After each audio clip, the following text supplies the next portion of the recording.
ਜੀ ਸਟੂਡੈਂਟ, ਅੱਜ ਦੇ ਇਸ ਲੈਕਚਰ ਵਿੱਚ ਅਸੀਂ ਕਾਵਿ ਟਕਸਾਲ ਪੁਸਤਕ ਵਿੱਚ ਪੰਨਾ ਨੰਬਰ 60 ਤੋਂ 64 ਤੱਕ ਅੰਕਿਤ ਡਾਕਟਰ ਹਰਭਜਨ ਸਿੰਘ ਦੀਆਂ ਕਵਿਤਾਵਾਂ ਬਾਰੇ ਗੱਲ ਕਰਾਂਗੇ।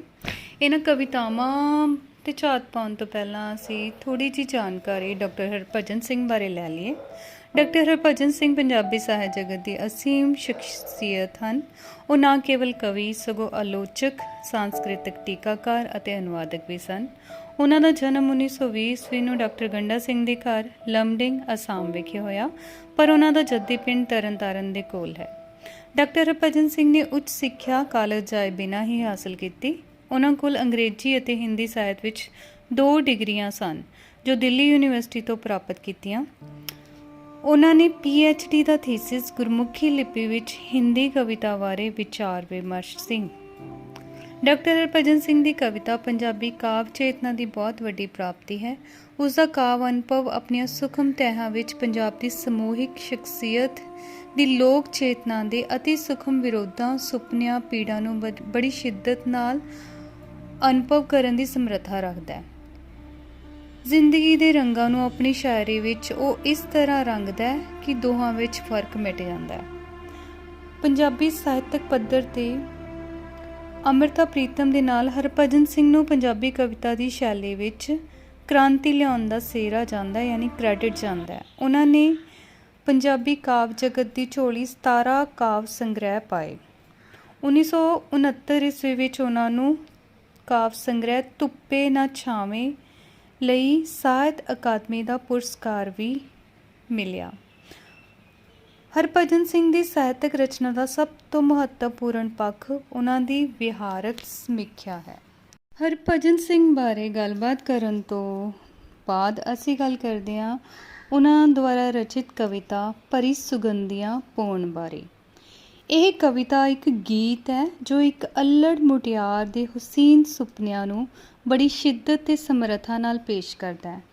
ਜੋਬਨ ਦਾ ਸੁਪਨਮਈ ਹੁਲਾਰ ਆਪਣੇ ਮਹਿਬੂਬ ਦੇ ਦਰ 'ਤੇ ਪੌਣ ਦਾ ਰੂਪ ਧਾਰ ਕੇ ਸੁਗੰਧੀਆਂ ਬਿਖੇਰਦਾ ਹੋਇਆ ਆਪਣੇ ਆਪ ਨੂੰ ਸਮਰਪਣ ਕਰਨ ਦੀ ਅਤੀ ਪਿਆਰੀ ਕਿਰਿਆ ਨੂੰ ਰੂਪਮਾਨ ਕਰਦਾ।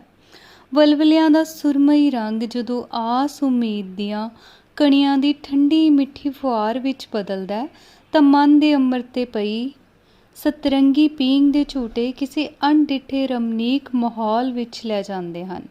ਫੁੱਲਾਂ ਵਰਗੇ ਅਤੀ ਕੋਮਲ ਸ਼ਬਦਾਂ ਦੀ ਮਹਿਕ ਇਸ ਗੀਤ ਦੀ ਹਰ ਸਤਰ ਵਿੱਚੋਂ ਆਉਂਦੀ ਹੈ।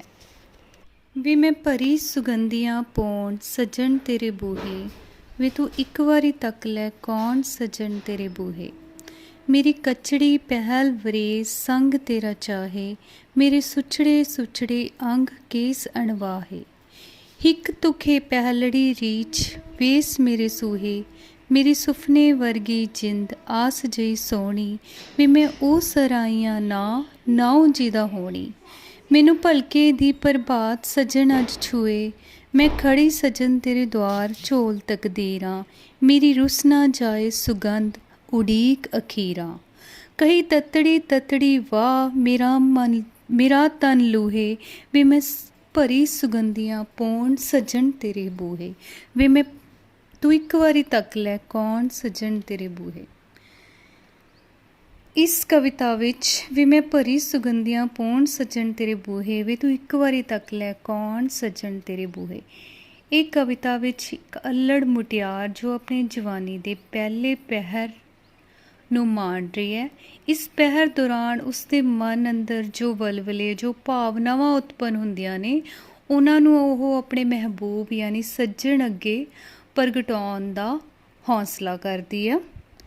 ਜਿਵੇਂ ਉਹ ਵਿਅਕਤ ਕਰਦੀ ਹੈ ਕਿ ਮੈਂ ਭਰੀ ਸੁਗੰਧੀਆਂ ਪੌਣ ਸੱਜਣ ਤੇਰੇ ਬੂਹੇ। ਉਹ ਆਪਣੇ ਸੱਜਣ ਦੇ ਦੁਆਰ ਯਾਨੀ ਆਪਣੇ ਮਹਿਬੂਬ ਦੇ ਦੁਆਰ ਜਾ ਕੇ ਆਪਣੇ ਆਪ ਨੂੰ ਇੱਕ ਖੁਸ਼ਬੂਆਂ, ਸੁਗੰਧੀਆਂ ਯਾਨੀ ਖੁਸ਼ਬੂਆਂ ਨਾਲ ਭਰੀ ਹੋਈ ਹਵਾ ਮਹਿਸੂਸ ਕਰਦੀ ਹੈ ਅਤੇ ਉਹ ਬਾਰ-ਬਾਰ ਉਸਦੇ ਅੱਗੇ ਅਰਜ਼ੋਈ ਕਰਦੀ ਹੈ ਕਿ ਉਹ ਇਸ ਹਵਾ ਨੂੰ ਇੱਕ ਵਾਰੀ ਤੱਕ ਲਵੇ, ਭਾਵ ਵੇਖ ਲਵੇ। ਮੇਰੀ ਕਚੜੀ ਪਹਿਲ ਵਰੇਸ ਸੰਗ ਤੇਰਾ ਚਾਹੇ, ਮੇਰੇ ਸੁਚੜੇ ਸੁਚੜੇ ਅੰਗ ਕੇਸ ਅਣਵਾਹੇ।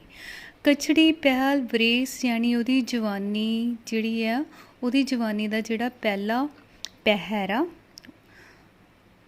ਉਸ ਵਿੱਚ ਉਹਨੂੰ ਇਹ ਮਹਿਸੂਸ ਕਰਾ ਰਿਹਾ ਹੈ ਕਿ ਉਹ ਜਵਾਨ ਹੋ ਚੁੱਕੀ ਹੈ ਅਤੇ ਉਹਨੂੰ ਇਸ ਅਵਸਥਾ ਵਿੱਚ ਆਪਣੇ ਸੱਜਣ ਦੀ ਲੋੜ ਆ, ਉਹਨੂੰ ਸਾਥ ਚਾਹੀਦਾ ਆਪਣੇ ਮਹਿਬੂਬ ਦਾ। ਮੇਰੇ ਸੁਚੜੇ ਸੁਚੜੇ ਅੰਗ ਕੇਸ ਅਣਵਾਹੇ, ਉਹਦਾ ਸਾਰਾ ਜਿਸਮ ਜੋ ਹੈ, ਉਹਦੇ ਜਿਹੜੇ ਅੰਗ ਨੇ ਉਹ ਸੁੱਚਮ ਨੇ, ਅਣਛੂਏ ਨੇ, ਕੇਸ ਅਣਵਾਹੇ, ਅਤੇ ਉਸਦੇ ਜਿਹੜੇ ਵਾਲ ਨੇ ਉਹ ਅਣਵਾਹੇ ਯਾਨੀ ਵਾਹੇ ਨਹੀਂ ਹੋਏ।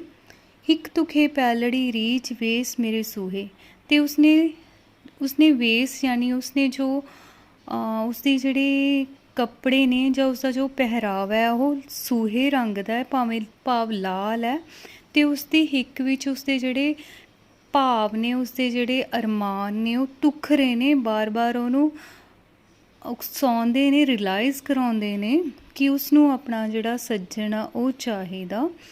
ਮੇਰੀ ਸੁਪਨੇ ਵਰਗੀ ਜ਼ਿੰਦ ਆਸ ਜਿਹੀ ਸੋਹਣੀ, ਵੀ ਮੈਂ ਉਸ ਸਰਾਈਆਂ ਨਾਉ ਜਿਹਦਾ ਹੋਣੀ।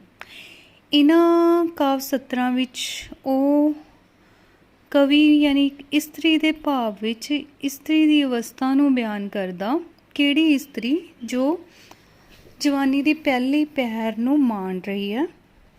ਉਸ ਵਿੱਚ ਉਹ ਇਕੱਲੀ ਆ ਅਤੇ ਉਹ ਆਪਣੇ ਮਹਿਬੂਬ ਦਾ ਸਾਥ ਚਾਹੁੰਦੀ ਆ, ਅਤੇ ਉਹ ਆਪਣੀ ਜ਼ਿੰਦਗੀ ਨੂੰ ਇੱਕ ਸੁਪਨੇ ਵਰਗੀ ਮਹਿਸੂਸ ਕਰ ਰਹੀ ਹੈ।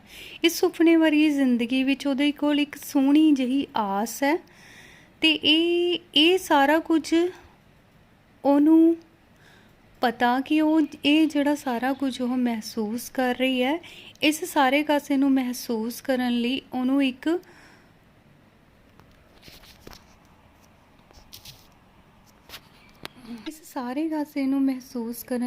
ਇੱਕ ਕੰਪਨਸੇਸ਼ਨ ਯਾਨੀ ਇੱਕ ਖਾਮਿਆਜ਼ਾ ਭੁਗਤਣਾ ਪੈਣਾ।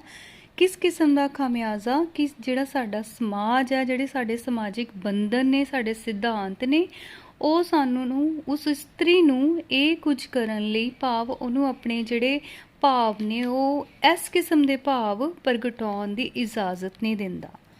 ਪਰ ਉਹ ਫਿਰ ਵੀ ਇਹ ਸਾਰਾ ਕੁਝ ਜਾਣਦੀ ਹੋਈ ਵੀ ਪ੍ਰਗਟਾ ਰਹੀ ਹੈ।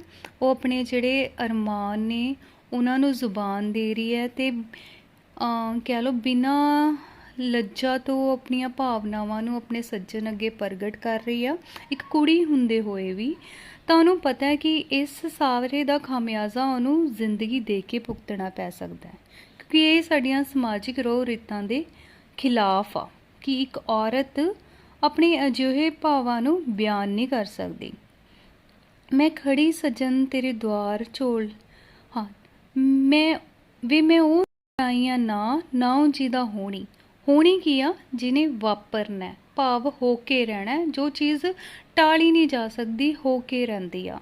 ਮੈਨੂੰ ਭਲਕੇ ਦੀ ਪਰ ਸਾਰ ਆਈ ਹੈ, ਯਾਨੀ ਉਹ ਪਾਰ ਕਰਕੇ ਆਈ ਹੈ, ਉਹ ਸਾਰੇ ਬੰਧਨ, ਉਹ ਸਾਰੀਆਂ ਚੀਜ਼ਾਂ ਨੂੰ ਤਿਆਗ ਕੇ ਆਈ ਹੈ, ਉਹਨਾਂ ਸਾਰੇ ਡਰਾਂ ਨੂੰ, ਉਹ ਸਾਰੀਆਂ ਚੀਜ਼ਾਂ ਦੇ ਖਿਲਾਫ ਹੋ ਕੇ ਆਈ ਆ, ਅਤੇ ਉਹਨੂੰ ਪਤਾ ਕਿ ਉਸ ਨਾਲ ਹੁਣ ਕੀ ਵਾਪਰਨਾ। ਮੈਨੂੰ ਭਲਕੇ ਦੀ ਪ੍ਰਭਾਤ ਸੱਜਣਾ ਛੂਏ। ਭਲਕੇ ਦੀ ਪ੍ਰਭਾਤ ਯਾਨੀ ਸੱਜਰੀ ਸਵੇਰ, ਯਾਨੀ ਸਵੇਰ ਦਾ ਪਹਿਲਾ ਵਕਤ ਜਦੋਂ ਸੂਰਜ ਨਿਕਲਦਾ, ਤਾਂ ਉਹਨੂੰ ਇਹ ਹੈ ਵੀ ਜਦੋਂ ਸਵੇਰ ਚੜ੍ਹਦੀ ਹੈ ਤਾਂ ਉਹ ਆਪਣੇ ਸੱਜਣ ਕੋਲ ਹੋਵੇ, ਅਤੇ ਉਹ ਪਹਿਲੀ ਪ੍ਰਭਾਤ ਯਾਨੀ ਉਹ ਜਿਹੜਾ ਦਿਨ ਦੀ ਸ਼ੁਰੂਆਤ ਆ ਉਸ ਵਿੱਚ ਉਹ ਸਭ ਤੋਂ ਪਹਿਲਾਂ ਆਪਣੇ ਸੱਜਣ ਨੂੰ ਮਹਿਸੂਸ ਕਰੇ, ਉਹਨੂੰ ਪਾਏ। ਮੈਂ ਖੜੀ ਸੱਜਣ ਤੇਰੇ ਦੁਆਲ ਝੋਲ ਤਕਦੀਰਾ, ਮੇਰੀ ਰੁੱਸ ਨਾ ਜਾਏ ਸੁਗੰਧ ਉਡੀਕ ਅਖੀਰਾ।